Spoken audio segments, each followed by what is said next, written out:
सभी को प्यार भरा नमस्कार और दिल से जय माता दी। दर्शकों, आज फिर पुनः उपस्थित हैं एक ऐसी अद्भुत जानकारी को लेके और ऐसे विश्लेषण को लेके जो लगभग लगभग सभी के घर की एक समस्या है। और यकीन मानना, इस वीडियो के अंतिम तक आपको ये समाधान जरूर मिलेगा। सवाल अक्सर ये आता है कि घर में कोई ना कोई व्यक्ति बीमार रहता ही रहता है। ठीक है, बीमार रहता ही रहता है।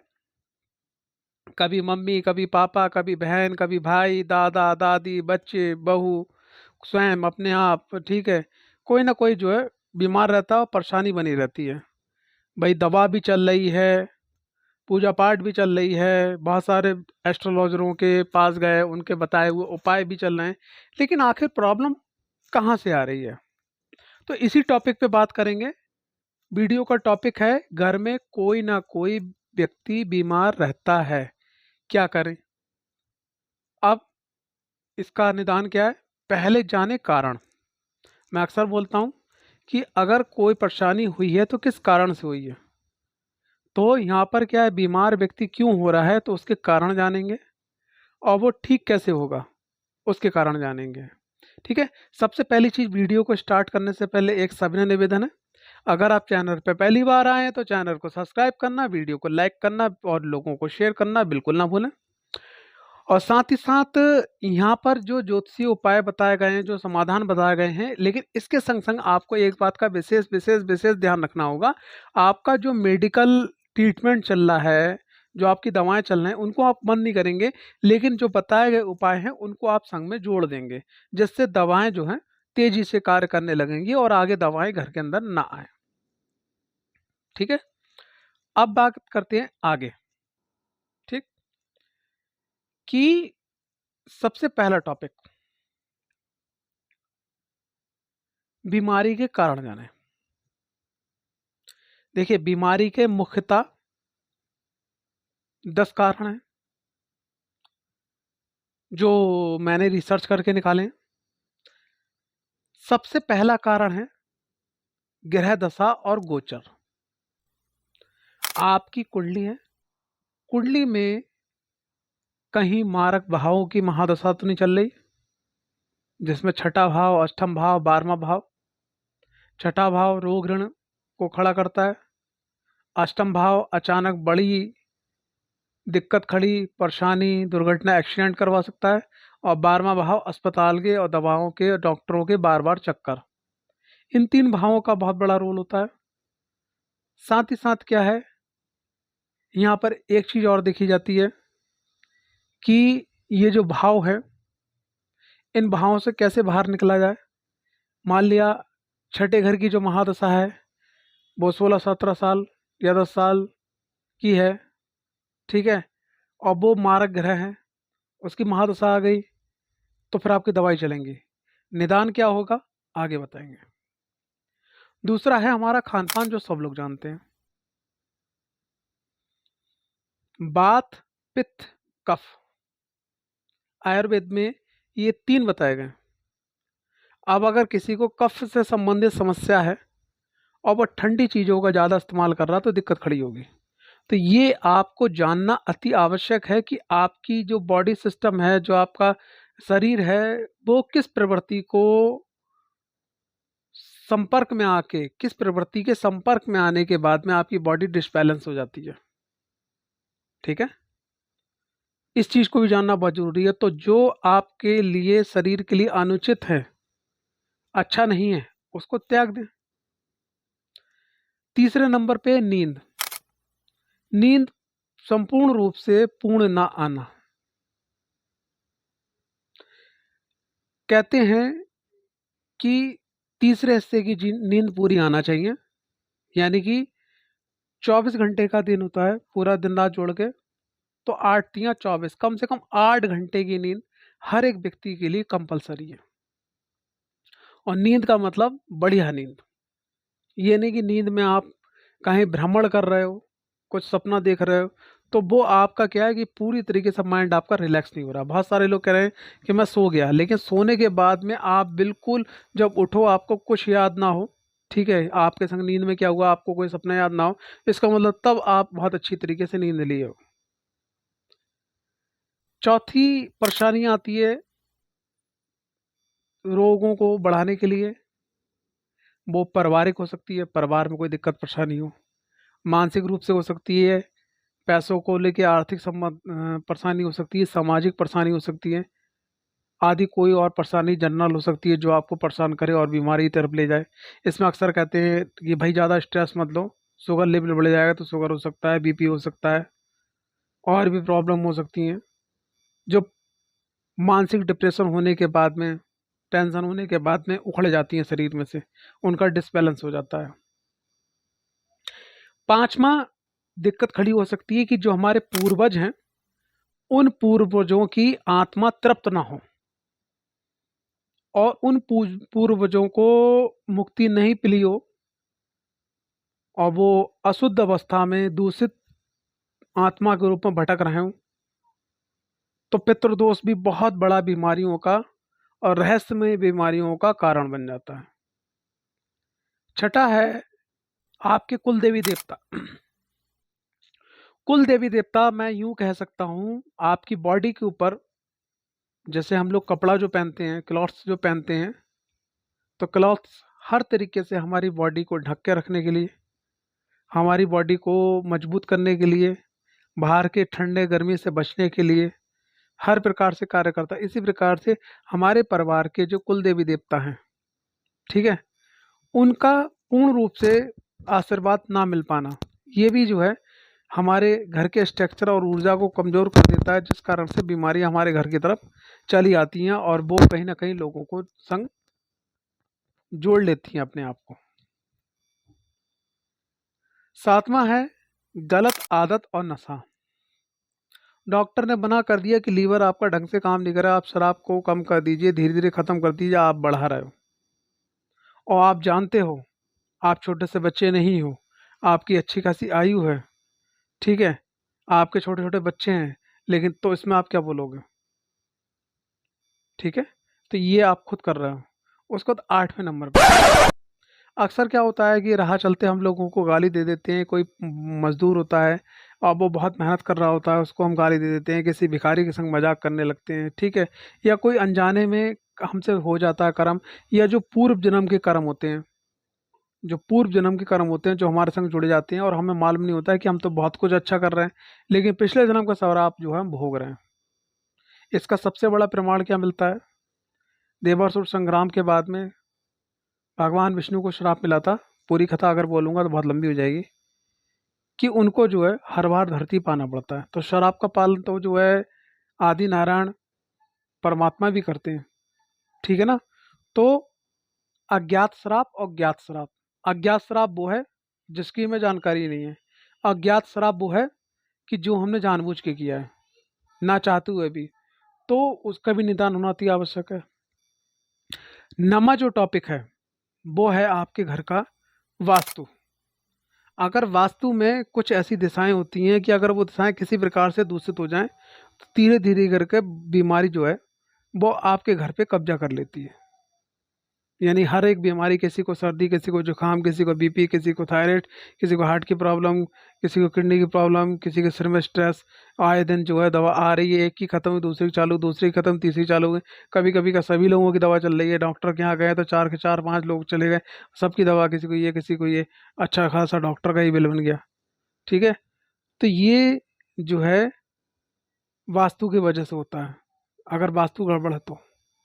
दसवां टॉपिक है, दसवां टॉपिक है आपका कि आपके ज्ञात या अज्ञात तरीके से, ज्ञात तरीके से क्या है, आपके परिवार का कोई ऐसा सदस्य, ठीक है, कोई ऐसा व्यक्ति रोड पे टहलने वहलने गया, ठीक है, और उसका किसी पे भी मतलब पैर पड़ गया और वो किसी का अज्ञात छोड़ी हुई शक्ति थी, यानी जिसको उतारा बोलते हैं, बहुत सारी चीज़ें पड़ी रहती हैं, तो वो अज्ञात चीज़ आपके घर में चली आएगी। ज्ञात चीज़ क्या है कि जो आपके परिवार के लोग हैं जो नहीं चाहते, या आपके साथ के मित्र के लोग हैं किसी कारण से आपको रोकना चाहते हैं, तो उनने आपके घर में तंत्र भेज दिया कि बोले ये लोग तो बहुत तेज़ी से तरक्की कर रहे हैं, अच्छा पैसा कमा रहे हैं, आगे बढ़ रहे हैं, तो क्यों ना करा जाए कि इन लोगों जिस जिसके बदौलत ये कर रहे हैं, बदौलत भाई किसके कर रहे हैं, बदौलत कर रहे हैं आपके ये जो है शरीर के बदौलत।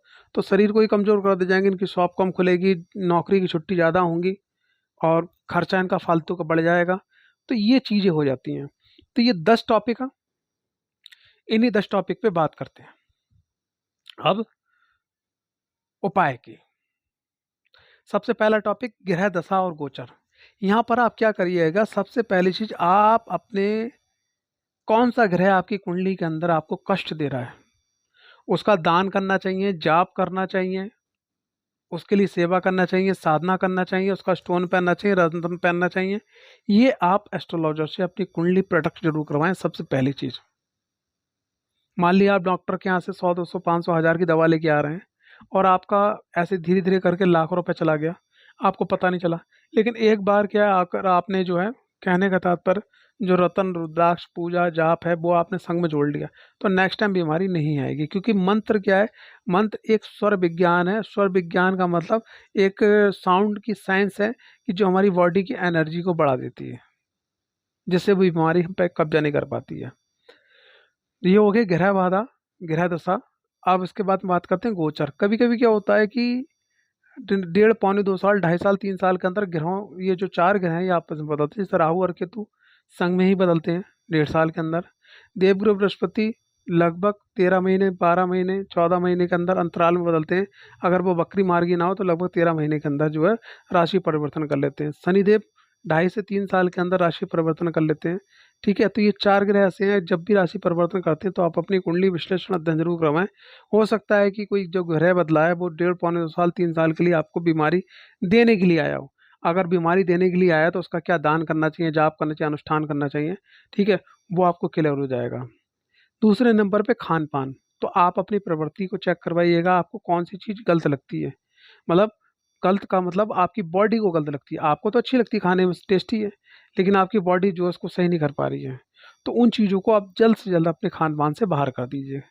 तीसरे नंबर पे क्या है कि आराम से अपने हाथ पांव धो के, मुंह धो के, ठीक है, और जल्दी से अपने पास से दूर मोबाइल को दूर करके, ठीक है, जो भी आपको सबसे प्यारा सर्वोत्तम उत्तम मंत्र लगता हो उस मंत्र को बोलते हुए, प्रभु का ध्यान करते हुए, जिस रूप में आप मानते हैं, और अगर आप आराम से लेटेंगे तो आपको जल्दी नींद आ जाएगी और सुबह बिल्कुल फ्रेश उठेंगे आप।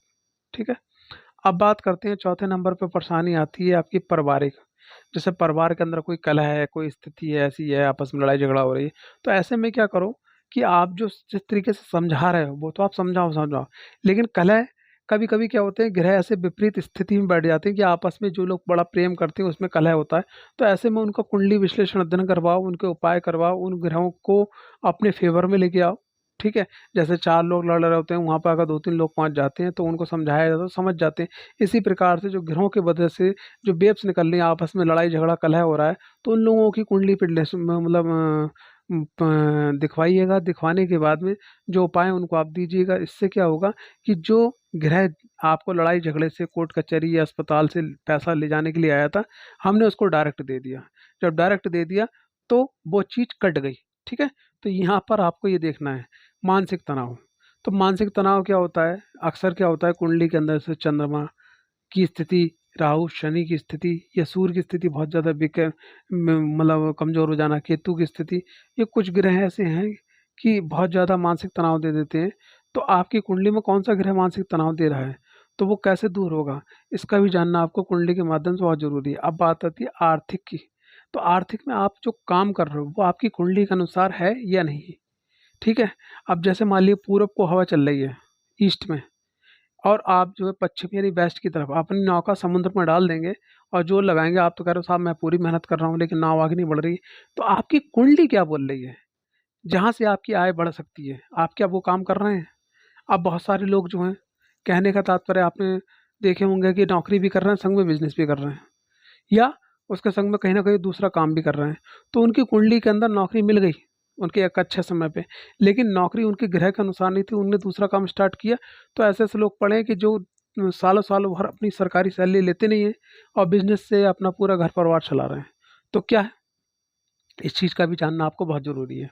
आगे बात करते हैं आपके सामाजिक।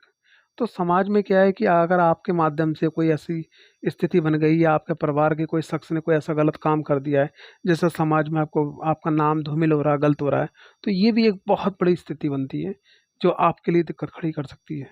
उसका नंबर 5 पे आ जाते हैं आपके पितृ।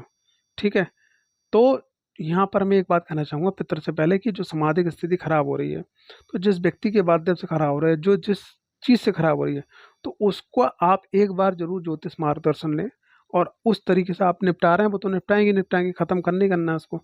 लेकिन ज्योतिष से मार्गदर्शन लेने से, यानी ज्योतिष, ज्योत माने प्रकाश, ज्योतिष का प्रकाश लेने के बाद में वो चीज़ और आसान हो जाती है। अब बात करते हैं पितृ की। तो पितृ की एनर्जी को कैसे अच्छा करा जाए जिससे पॉजिटिव हो जाए। पितृ की एनर्जी के लिए क्या है, 12 ज्योतिर्लिंग है और संग में जो शांति कुंज आश्रम है। तो शांति कुंज आश्रम में या 12 जो लोचित ज्योतिर्लिंग में से कहीं पे भी आप जो पितरों के लिए जो है तर्पण पूजा करवा सकते हैं, स्वयं बैठ के संग में बुजुर्ग ब्राह्मण के संग में। ये आपके लिए बहुत ज़्यादा सर्वोत्तम और अति उत्तम रहेगी और जिससे पितरों की विशेष कृपा आपको प्राप्त होगी। आगे और पितरों की कृपा प्राप्त होगी तो उससे क्या होगा, पितृ संतुष्ट होंगे तो आपके घर के अंदर जो बीमारियां आ रही हैं उनके आशीर्वाद से धीरे धीरे वो खत्म होने चालू हो जाएंगी। और पितरों और वास्तु, यहाँ मैं दो चीज़ बोल रहा हूँ, पितरों, वास्तु और ग्रह बाधा, ये तीन चीज़ें, अगर तीनों में से एक चीज़ या तीनों चीज़ गड़बड़ होती है तो अक्सर क्या होता है कि जब व्यक्ति अल्ट्रासाउंड करवाने जाता है, एमआरआई करवाने जाता है, तो रिपोर्ट सही आती है, डॉक्टर पर्चा लिखता है, रिपोर्ट तो सही आती है, लेकिन आप अपने घर पे आते हो तो आपको लगता है कि साहब मैं तो बहुत बीमार हूँ, पता नहीं कितनी लाठी मुझ पे चली हैं कि मेरे शरीर में बहुत ज़्यादा दर्द हो रहा है। ठीक है, तो इसका भी आपको जो है जानना अति आवश्यक है। आगे बात करते हैं छठे नंबर पे कुल देवता का। अगर कुल देवता का आशीर्वाद अगर नहीं होता है तो हमारे घर का जो ओरा होता है, हमारे सिर्फ शरीर का ओरा होता है, वो वीक हो जाता है। ऐसे समझाऊं, जैसे अगर आप जहाँ रह रहे हो उसकी जो छत का लिंटर है, अगर वो वीक हो जाए तो पानी बरसेगा तो टपकने लगेगा, यानी कि वो मजबूती कम उसमें। तो इसी प्रकार से कोई नेगेटिव एनर्जी है या ग्रह बाधा है वो आप पे बहुत हावी हो जाएगी अगर आपके घर के जो पितृ के बाद में जो आपके कुल देवी देवता हैं, अगर वो कमज़ोर हैं या वो आपको आशीर्वाद नहीं दे रहे हैं या वो किसी कारण से आपकी गलती से जो है आपसे थोड़ा सा नाराज बैठे हुए हैं। ठीक है, तो इनको मनाना बहुत ज़रूरी है। ठीक है, आगे बात करते हैं 7वें नंबर पे गलत आदत और नशा। जैसे सपोज दैट आपको मालूम है कि मुझे दोपहर में खाना है, मेरा शरीर कमज़ोर है, वो आप शाम को 5 बजे खाना खा रहे हैं, तो धीरे धीरे आपका शरीर कमजोरी की तरफ जा रहा है। और जैसे ही शरीर में कमजोरी होगी, क्योंकि कमजोर व्यक्ति का और कोई व्यक्ति दबाता है, तो अगर जैसे ही शरीर कमजोर होगा तो रोग उसको दाब लेगा, फिर निकालते निकालते आप दुखी हो जाओगे। और जो पैसा आपने बचाने के चक्कर में, थोड़ा लालच के चक्कर में कि भाई अभी मैं काम ज़्यादा कर लूँगा, शाम को खा लेता हूँ, अगर दोपहर में आप खा लेते शाम को तो काम कर लेते, तो एनर्जी बढ़ी रहती है और उसके संग संग क्या आपका शरीर भी अच्छा रहता है। तो इस चीज़ को भी देखना बहुत ज़रूरी है कि गलत आदत, ठीक है, और नशा। अब नशा का मतलब क्या है भाई, ये तो गलत आदत बताती है। अब नशा का मतलब क्या है, नशा का मतलब ये है कि भाई आपकी बॉडी को किसी हालत में नशा, जैसे मान लीजिए नहीं लेना था, लेकिन आप गलत संगत में आने के बाद में आप नशा लेना स्टार्ट कर दिए, चलो कोई वाली बात नहीं, लेकिन नशा की धीरे धीरे लिमिट बढ़ गई, ये बहुत गलत बात है। लेकिन अगर आप अपने परिवार के अंदर चाहते हैं कोई दिक्कत परेशानी ना हो, तो नशा जो है धीरे धीरे धीरे, अगर आप ख़त्म नहीं कर सकते, धीरे धीरे धीरे करके कम कर दीजिए, कम करने के बाद ख़त्म कर दीजिएगा। जिससे क्या होगा कि जो आपके घर में बीमारी नशे की वजह से आ रही थी, अब नशे की वजह से मैं आपको बताना चाहूँगा, जैसे आप सिगरेट पीते हैं, आप बाहर पिए सिगरेट, घर में भी सिगरेट पिए, जब घर में सिगरेट पिए तो छोटे छोटे बच्चों के नाक के माध्यम से वो धुआं फेफड़ों तक गया, तो आप ना चाहते हुए भी बच्चों की अपने उम्र कम कर रहे हैं, बीमारी का आगमन कर रहे हैं। ठीक है, आगे बात करते हैं 8वीं बात, यानी कि श्राप और बद्दुआ। ये दो तरीके से होती हैं जहाँ तक मेरा मानना है, एक ज्ञात और एक अज्ञात। अज्ञात इस जन्म की भी हो सकती है और पूर्व पिछले जन्म की हो सकती है। अज्ञात जो हमें ज्ञात है कि हम जानबूझ के किसी ठेले वाले को, किसी रिक्शे वाले को, किसी गरीब व्यक्ति को, किसी भिखारी को, किसी बाबा को, किसी पंडित ब्राह्मण पुरोहित को परेशान कर रहे हैं। ठीक है, तो हमें क्या है कि जो ज्ञात है उसके लिए क्षमा याचना की है, आगे प्रभु से बोलें कि आगे हम जो है नहीं करेंगे। और जो अज्ञात हैं, तो अज्ञात के लिए क्या है, कोशिश करें कि हर महीने वृद्धाश्रम, कुष्ठ आश्रम, अनाथ आश्रम, विकलांग आश्रम।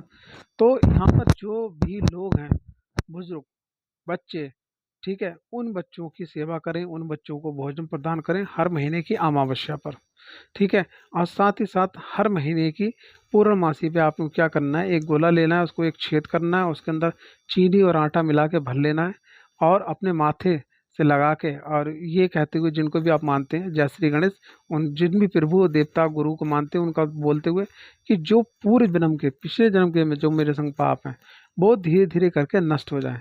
ऐसे में जो है आप हर बार जब गोला लगाएं तो ये जमीन, और गोला क्या लगाना, गोला जमीन के नीचे ऊंची जमीन पे थोड़ा गड्ढा खोद के दाब देना। अगर कोई पेड़ है आसपास तो पेड़ की जड़ में तो बहुत ही बढ़िया रहेगा, जिससे क्या उस गोले के अंदर चींटियाँ लगेंगी, आटा और चीनी मिलने का काम है। जब चींटियाँ लगेंगी तो बहुत बहुत बहुत ये अच्छा हो जाएगा कि जैसे वो खाएंगी तो खाने के बाद में आपके आसपास जो भार है, तो एक तरफ से भार हो धीरे धीरे खत्म होता चला जाएगा, कम हो जाएगा, जीरो हो जाएगा।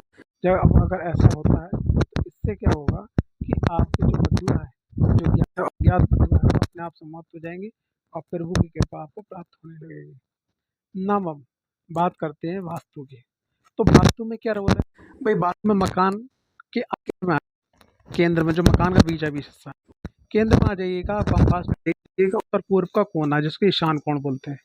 यहाँ सेप्टिक टैंक, लैट्रिन, गंदगी या बहुत ज़्यादा ऊंचा होना, या इस जगह पर जो है काले, नीले, कत्थई, एकदम नीला डार्क की बात कर रहा हूँ, कत्थई, इन रंगों का होना, ठीक है। और तो यहाँ पर इन रंगों का होना मतलब जो है आप अपने घर के अंदर बीमारी बुला रहे हैं। तो ये एक तो सेप्टिक टैंक और लैट्रिन, ठीक है, और गंदगी, नीचे मतलब ऊंचा स्थान, विपरीत रंग, ये नहीं होना चाहिए ईशान कोण में। ये आपको बहुत बड़ी गंभीर बीमारी दे देते हैं। दूसरे नंबर पे आपका पूरब और दक्षिण का जो कॉर्नर होता है, जिसको आग्नेय कोण बोलते हैं, यहाँ पानी का स्थान होना, लैट्रिन, सेप्टिक टैंक, गंदगी होना, ठीक है। यहाँ या यहाँ पर जो है साफ नहीं रहना, खुला स्थान रहना, ठीक है। और यहाँ पर जो है कहने का तात्पर्य काला रंग होना, कत्थई रंग होना, नीला रंग होना। तो ये, और या तो जो पीला रंग होता है, कभी कभी वो भी बहुत बड़ा बैड इफेक्ट दे देता है। तो यहाँ पर क्या है कि इन रंगों का होना आपको जो है बीमारी दे सकता है, ठीक है। आगे बात करते हैं साउथ वेस्ट की, यानी कि जिसको नेतृत्व कोण बोलते हैं, दक्षिण और पश्चिम का कॉर्नर। अगर दक्षिण पश्चिम के कॉर्नर पे अगर आपका गेट लगा हुआ है, सेप्टिक टैंक है, नल लगा हुआ है, ये हिस्सा बहुत ज़्यादा नीचा है, पीछे से बहुत ज़्यादा खुला है, तो यकीन मानिए मानिए मानिए कि आपको बहुत ज़बरदस्त रूप से जो है बीमारी होगी और आपकी परेशानी बढ़ती चली जाए, आपको पता भी नहीं चलेगा।